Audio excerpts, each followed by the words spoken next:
예, 안녕하십니까. 더리치에셋 황태현 대표입니다.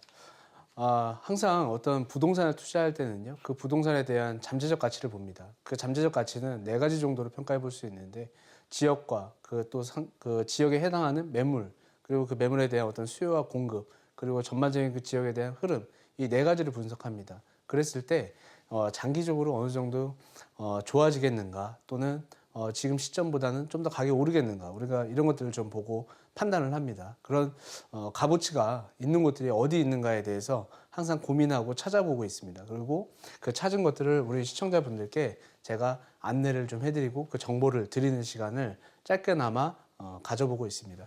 자, 오늘 제가 준비한 곳은 이렇습니다. 광진구 능동입니다. 능동하면 아시는 분들도 있으실 테고 아마 생소하신 분들도 있습니다. 방송에서는 많이 그렇게 접해보지 못하는 지역이 아닌가라고 생각이 됩니다. 저도 상담을 많이 받아보지 못하는 그런 곳 중에 한 곳인데요. 제가 이곳을 선택해 놓고 이렇게 한번 말씀을 드리면 이제 거기라고 한번 생각해 볼 수 있으실 텐데, 어린이 대공원 들어보셨을 겁니다. 어린이 대공원 들어보셨죠? 네네. 그런 곳들. 그 어린이 대공원을 끼고 있는 그 지역이 화양동 일대라던가 능동이라던가 군자역, 아차산역 이런 곳들을 기반으로 한 곳이 바로 능동이다, 이렇게 보시면 될 것 같습니다. 그래서 자, 사람들의 입에 많이 오르내리는 곳이 사실은 가격대들이 높고 굉장히 좀 이렇게 뭐 미래 가치가 높다 이런 얘기도 있는데요. 그 와중에 우리 시청자분들이 항상 질문하시죠. 숨어 있는 데는 어디냐고. 그래서 숨어 있는 곳 중에 한 곳을 한번 찾아봤습니다. 그런데 이런 지역들은 역세권 기반했을 때 경기권에는 과천이 있다면 서울대공원이 있죠. 그리고 서울에는 어린이대공원이 있다. 이렇게 한번 비교를 해보시면서 판단을 해보시면 좋을 것 같습니다. 현재 아직 대형 개발을 이루지 못하고 있고, 앞으로 이제 주거 쾌적성은 매우 뛰어나고요. 또 역세권을 확보하고 있고, 그리고 이제 구의 광진 일대에 많은 개발 호재를 품고 있는 곳이다 보니까 저가 시장에서 지금 우리가 접해볼 수 있고, 그 시장에서 좀 뭔가 미래의 값어치를 좀 기대해 볼 수 있는 그런 지역이다라고 한번 말씀을 드리고 소개를 해드려 보도록 하겠습니다. 제가 이제 선택한 지역 중에 한 곳이 바로 이곳인데요. 이제 아차산역이라던가 군자역을 기반으로 어린이대공원이 자리를 잡고 있죠. 그래서 이 일대가 능동에 속한다, 이렇게 보시면 될 것 같습니다. 그래서 이런 지역들은 더블 역세권과 또 5호선 도심으로의 어떤 접근성들을 확보하고 있는 곳이고요. 여기 보시면 이제 대학교들이 보이실 거예요. 서울대학, 뭐 세종대학교, 건국대학교, 그리고 좀 거리는 있지만 한양대학교까지 이런 대형 이제 좋은 이제 학교들이 자리를 잡고 있으면서 1, 2인 가구, 그리고 이제 뭐 학생부터 시작해서 다양한 어떤 상권이 또 조성되어 있는 모습을 볼 수가 있고요. 건대 입구역 하면 또 먹자거리로 유명하죠. 또 뚝섬 한강 이러면은 또 이제 자양동 일대. 그래서 이런 박스가 같이 이루어져 있는 곳 중에 하나가 바로 능동이다, 이렇게 보시면 될 것 같습니다. 그래서 그 각 지역들 대비했을 때 지금 임차 수요자들, 그리고 현재 어떤 낮은 전세가와 그리고 낮은 매매가를 이렇게 좀 이렇게 유지해 나가면서 계속 이렇게 보이지 않는 어떤 그런 정도의 가격대를 형성하면서 올라가고 있는데요. 앞으로 조금 이런 호재들을 같이 반영하면서 영향을 받아볼 수 있는 지역이 바로 능동이다, 이렇게 보시면 되는데, 기반은 군자역과 아차산역을 기반으로 해서 접근해 보시면 좋을 것 같다. 근데 한 세 가지 수요층에 접근을 해 보시면 좋을 것 같아요. 우리 시청자분들 입장에서도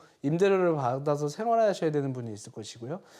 또는 뭔가 이렇게 내가 갭 투자를 해놓고 전세를 끼고 샀다가 좀 나중에 이렇게 좀 차익을 봐야지 하시는 분들이 있을 거고, 또는 서울에 머물러야 되지만 집값이 너무 비싸니까 좀 시고지 차원에서 내가 접근을 하셔야 되는 어떤 세 가지 측면으로 볼 수가 있는데, 그 세 가지를 조금 알맞게 좀 만족하고 있는 그런 지역이다라고 보시면 좋을 것 같습니다. 그래서 앞으로 향후에 어떤 전반적 성수 일대와 구의 자양 일대의 어떤 호재들을 그대로 좀 반영받을 수 있는 곳 중에 한 곳이고, 기본적으로 역세권을 좀 품고 있다 보니까 도심과 또는 강남과의 어떤 접근성이 매우 뛰어난 곳 중에 한 곳이다, 이렇게 보시면 좋을 것 같습니다.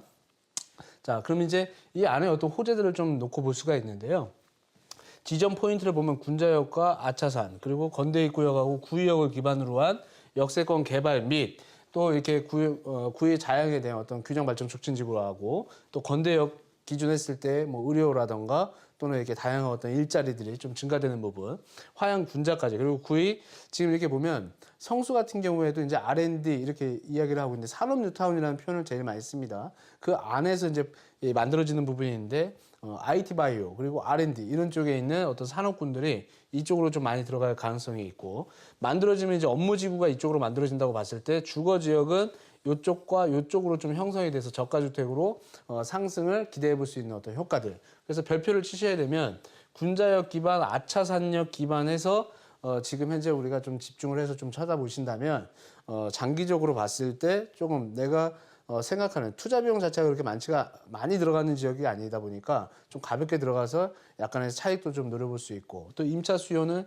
충분히 받쳐주고 있다 보니까 좀 안정적으로 임대 수익을 좀 거둬들일 수 있는 그런 지역이다라고 보시면 되겠고, 또 우리 자녀분들 사실 제가 질문을 받아보면 우리 지방에 계신 시청자분들도 굉장히 많으세요. 근데 아래쪽에서 올라오려고 할 때 서울에 이름 있는 데만 막 찾다 보니까 굉장히 높아서 포기하고 이렇게 돌아가시는 분들이 있는데, 서울 한복판인데도 불구하고 아직 그래도 사람들의 관심에서 조금 벗어나 있으니까 이럴 때 한번 기회를 찾아서 한번 노려보시는 어떤 그 지역을 한번 살펴보셔도 좋겠다라는 의미에서 제가 준비를 해봤다, 이렇게 좀 보시면 좋을 것 같고요.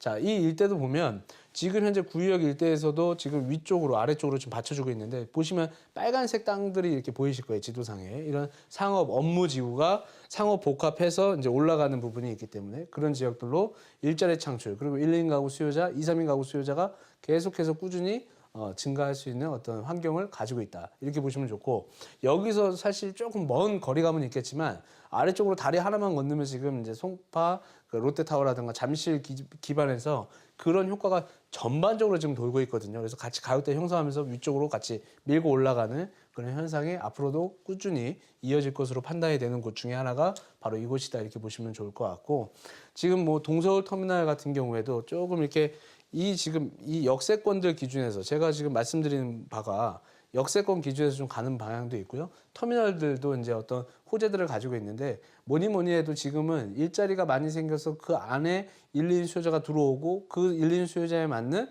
어떤 임차가 가능한 그런 어떤 상품들, 이런 쪽이 가장 각광을 받고 인기를 받고 있기 때문에 큰 부동산을 소유하는 데 불편함이 따라온다면, 또는 큰 부동산을 소유해서 우리가 뭐 임대료를 받는 부분이 또 임차 수요자가 부족할 거라고 판단이 된다면 조금 작은 쪽으로 판단을 하셔가지고 접근하기가 아주 매력적인 그런 지역이다라고 한번 보시고 판단하시면 될 것 같고, 서울은 기본적으로 25개구가 존재를 합니다. 25개구 안에서 균형 발전, 말 그대로 산업을 다각화시켜서 펼쳐놓기 때문에 제가 지금 방송을 하고 있는 상암, 미디어시티, 용산의 뭐 국제업무지구, 이렇게 강남 쪽에 보면 삼성의 또 국제교류복합단지, 또 이런 식으로 만드는 것처럼 각 지역별로 다 분포를 해서 일자리를 만들고 있기 때문에 우리가 지금 현재 있는 여기 이 시점에서 2018년도 이 시점에서 앞으로 미래에 조금 더, 지금은 낮은데 나중에 좀 더 이렇게 영향을 받을 수 있는 곳이 어딘가를 찾는 게임을 하고 있는 게 바로 지금 현 시점이거든요. 그래서 한번 충분히 살펴보시고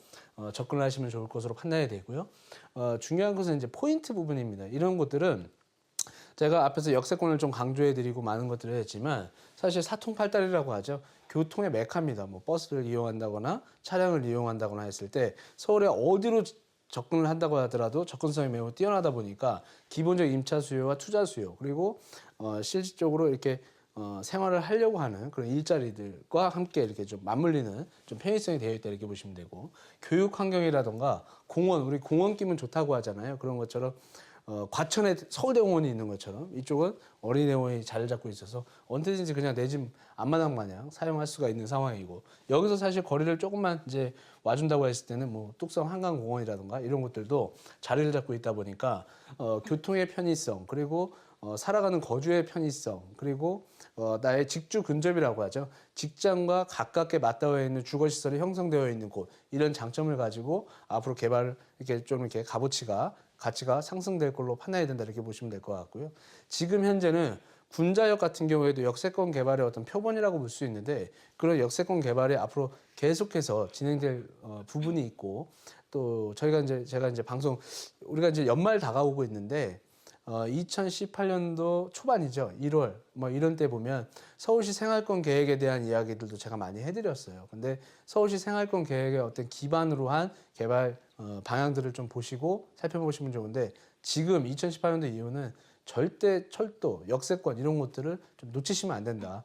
소액 투자를 하고 수익형 부동산에 접근하려고 하는 어떤 상품을 관심을 갖고 계시다면 역세권은 놓치지 않았으면 좋겠다라는 거를 최종적으로 제가 한번 말씀을 드리고요. 이런 지역들은 아직 많이 그렇게 가격적이나 이런 부분에 영향받지 않았으니까 좀 이렇게 소액 투자라든가 또는 실거주 차원이라든가 또는 임대료를 좀 안정적으로 받고자 하시는 분들께서는 관심을 가져보셨으면 좋겠다. 이렇게 한번 말씀드려보도록 하겠습니다. 오늘 준비한 내용은 여기까지입니다.